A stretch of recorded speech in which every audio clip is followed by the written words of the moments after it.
Au refuge L'Arche de Noé aujourd'hui, c'est un étrange ballet qui se joue. Une quinzaine d'hommes de différents âges et horizons professionnels ont été conviés pour un casting.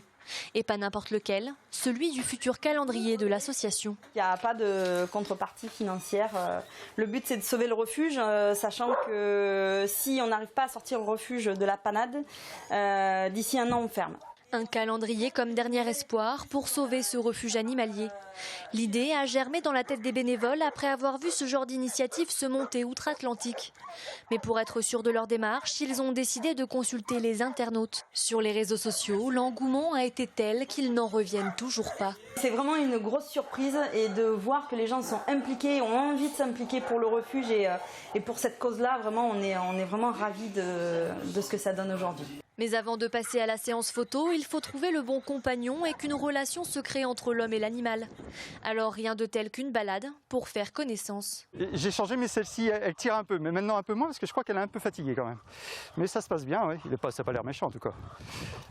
Ils ont l'air assez gentils. Pour l'instant, ça se passe très bien. Même super bien. Il est adorable. C'est une expérience à vivre et puis on n'a rien à perdre, tout à gagner. Donc c'est plutôt agréable de partir sur une aventure comme celle-là.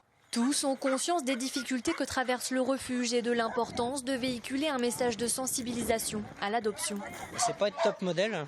Le top modèle, c'est l'animal. Moi, je suis que le faire-valoir de l'animal. Ouais, c'est sympa, carrément. Petites bêtes qui sont abandonnées. Ouais, on est toute leur vie quand même. Tous les participants de ce casting ne feront pas forcément partie des élus pour figurer dans le calendrier. Et les bénévoles du refuge doivent maintenant faire un choix. Le calendrier final sera lui présenté au début du mois d'octobre prochain.